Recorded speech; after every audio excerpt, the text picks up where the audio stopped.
So I hooked up with G.G. Allen.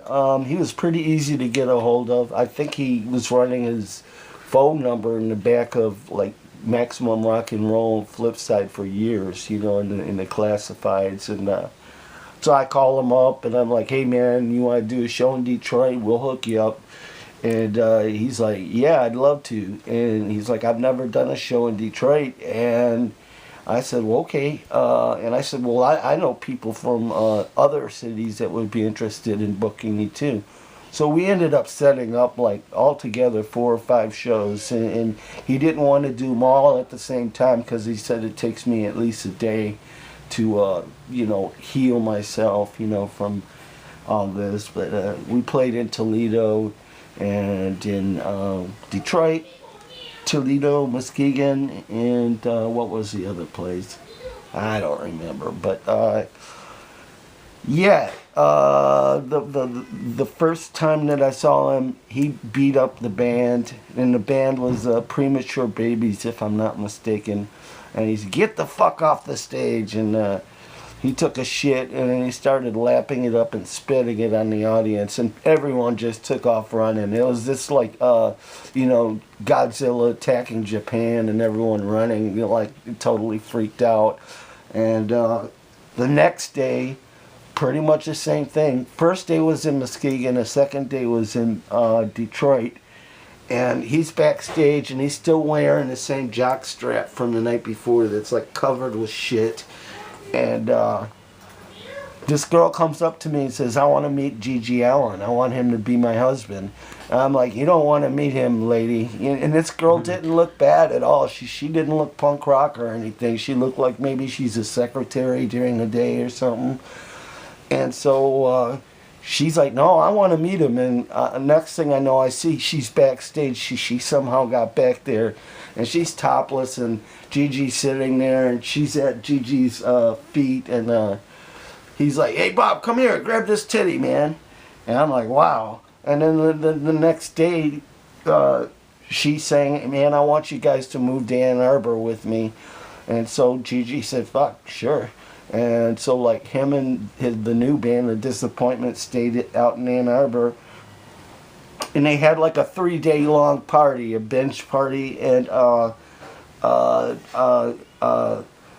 so Gigi had smashed all the windows in the house and shit. And then the girl that I said was backstage, her name is, it'll come to me, Leslie Morgan is her name.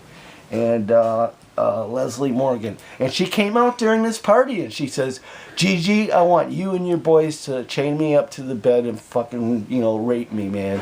And nobody did it except for Gigi. And Gigi went in there and he told me, this was like a week later before he went to jail, he told me, man, that chick, I freaked her right out, man. I was making her deep-throated knife and shit and all this other crazy stuff and branding her with a lighter. And Gigi's lawyers called me after he was charged with like assault with the intent to, like, you know, great bodily harm or maybe even attempted murder. And they said, would you like tell that story, the one I told you about the backstage where she was backstage topless and all this, and I'm like going, oh boy. Anyways, she ends up, her family says, if you don't press charges against Gigi, we're going to have you sent back to the loony bin wherever she was. And so yeah, the lawyer said, do you have any photographs or film footage of her? And she was dancing topless on the stage during the whole set, and he was only on stage for like 10 minutes. And you know, 3 or 4 days later, I hear all this, you know, he raped this woman, and he ended up doing 1.5 years in state pen, man. Her name was Leslie Morgan. And here goes the final thing about Leslie Morgan is, like a year later, I'm at the very first Lollapalooza with Jane's Addiction and all of those bands, and I'm walking through the crowd, and I see her. I see her right there. And she's like, fuck you, you dick, man. Do you know what I went through?